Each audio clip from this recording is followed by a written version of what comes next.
Hi everybody, I'm Susan Mulvihill. Well, the garden season has come to a close, but there's a new season that's underway, and that is seed catalog season. We've already received several of them, and it's so much fun to see what's new. So that's going to be the topic for today. I wanted to get a couple of important points out of the way first. Chances are, if you've looked at seed catalogs, you've either seen something like this where it says 100% non-GMO or Safe Seed Pledge.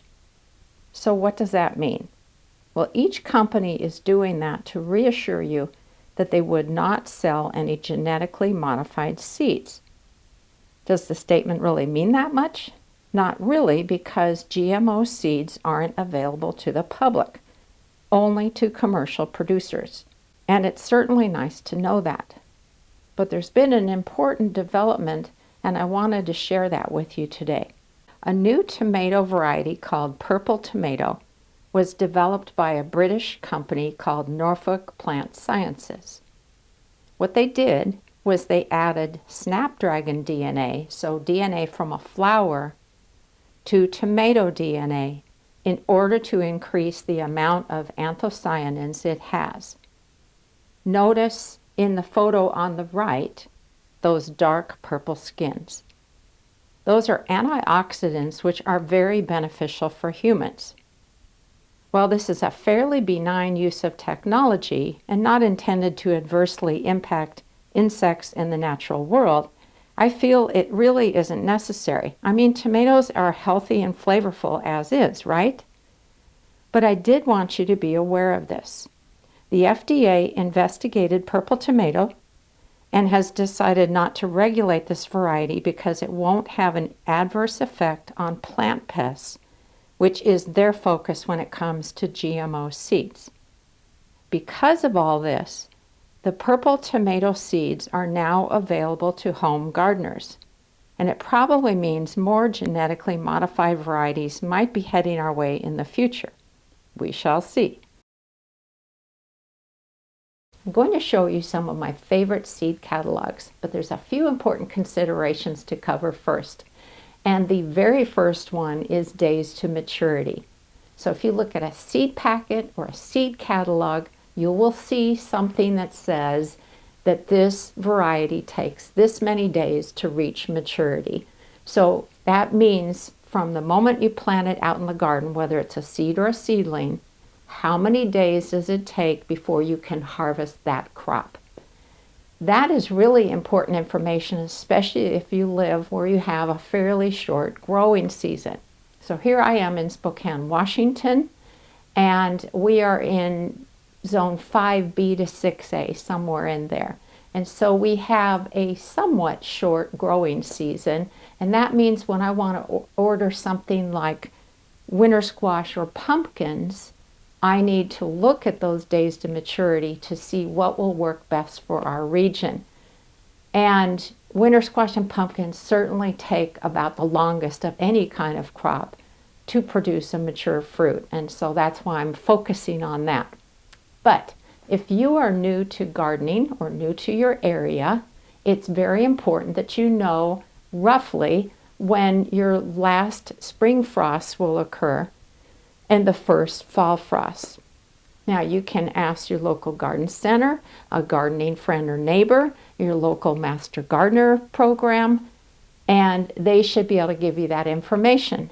But I also wanted to show you a reference that I've shown in some other videos, and I want to make sure that you're aware of it.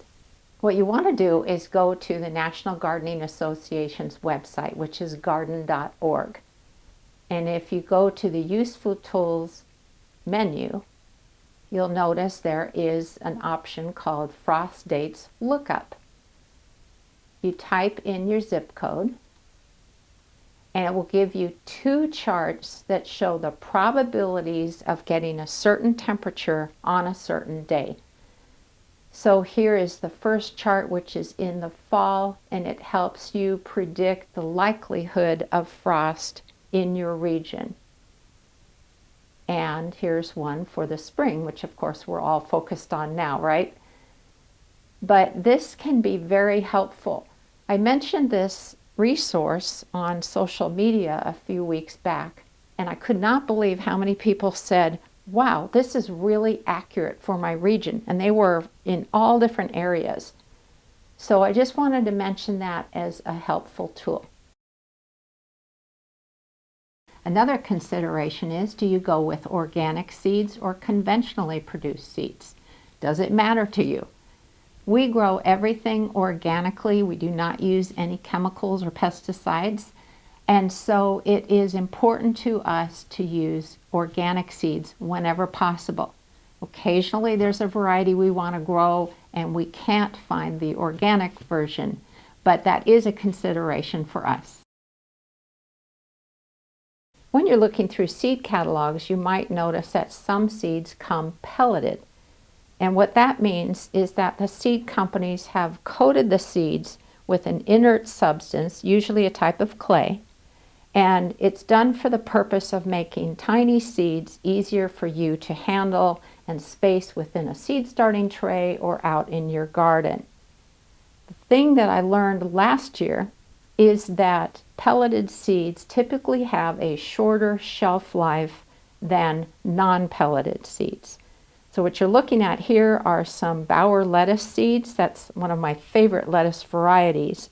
And those seeds are at least 2 years old. I haven't noticed any difference in how they germinated last year, and I'll be interested to see how they do this year.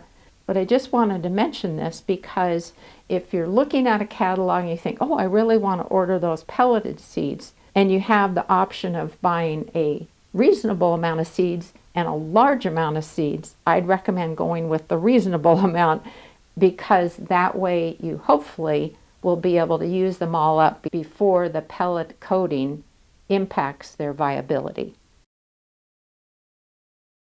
What about free shipping? We all love that, and sometimes that can impact your decision to go with a certain company.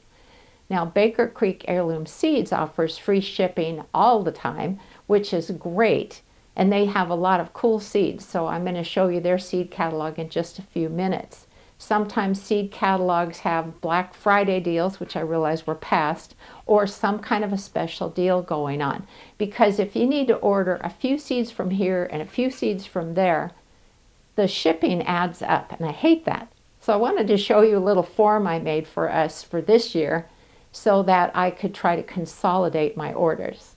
Now, you might not be able to read the particulars in here, but I wanted to show you this simple form I made in Word on my computer so that I could track where we could get certain seeds from. And you can see we needed quite a few for next year.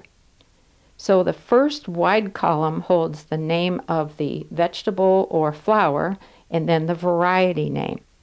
And then these skinny little columns here are the names of the seed companies that we typically get seeds from.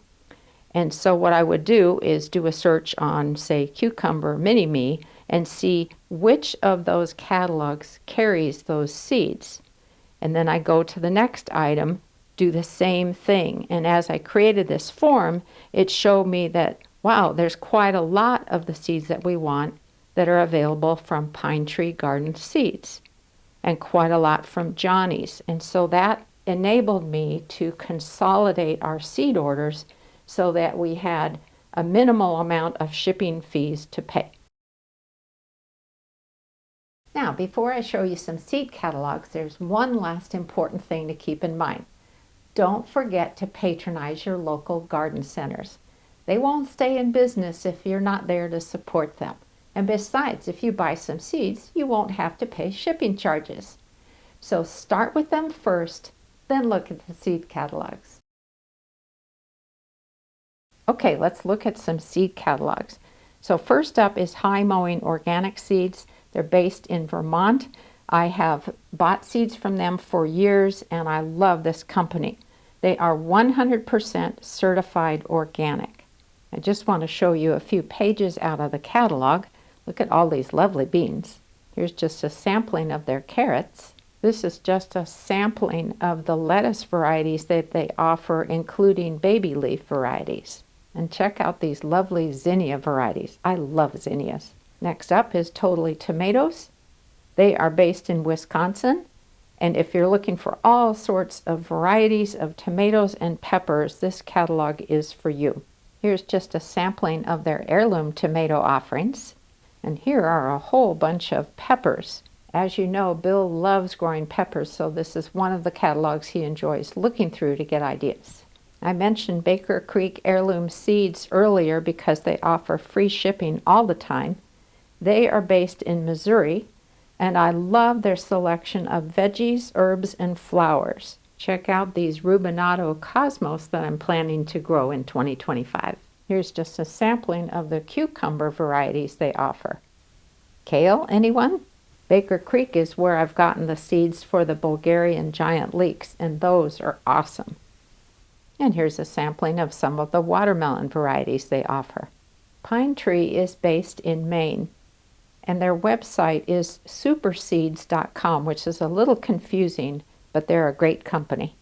Here's a peek at some of their new varieties for 2025.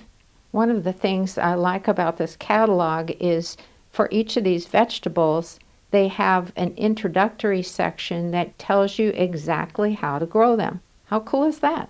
Boy, do they have a lot of basil varieties. They have a great selection of sunflowers. Everybody needs sunflowers for their garden, right? They also sell all sorts of gardening supplies, including lots of organic products. Seeds and Such is based in Georgia, and they put out a smaller catalog, but they have a wonderful selection, and their shipping rates are pretty reasonable. They also carry some organic seeds. Here's a sampling of some of the corn varieties they offer. They have an impressive selection of pepper seeds and lots of winter and summer squash. Johnny's Selected Seeds is based in Maine. They sell lots of organic seeds, and they have a lot of great growing information within their catalogs. This page shows some of the beet varieties they offer, and here's an example of the growing information they've included in this section. Look at all of the baby leaf greens seeds that they offer. Here's some summer squash, including a new to me variety that I'm going to grow next year, and that is Zephyr. Here's another great source for basil seeds.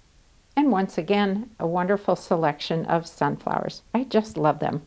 Young Seeds and Plants is based in Wisconsin, and they have been in business for 118 years. Boy, is that impressive. In addition to vegetable and flower seeds, I wanted to show you some other things that they offer. How about blueberry plants, blackberries, rhubarb, asparagus, apple trees, all kinds of shrubs, all kinds of animal repellents, fertilizers, and soil amendments, and lots of seed starting supplies. Every year I create a list of the vegetable crops and flower varieties that we're going to grow because I'm always asked about this. And so I've been doing this for a few years. You can find it on my website, susansinthegarden.com. Hover over the guides menu and go down to Susan's Garden 2025. And what I've done is this page contains a chart that's all of the vegetable varieties we're going to grow, and here are the flowers down below. Each of those charts includes the name of the crop or flower, the variety name, and sources for the seeds, just in case you're interested. Okay, that's everything I wanted to share with you today. Have fun dreaming about next year's garden, and remember, if you have a question, I'm just an email away. Susan@susansinthegarden.com. Happy gardening!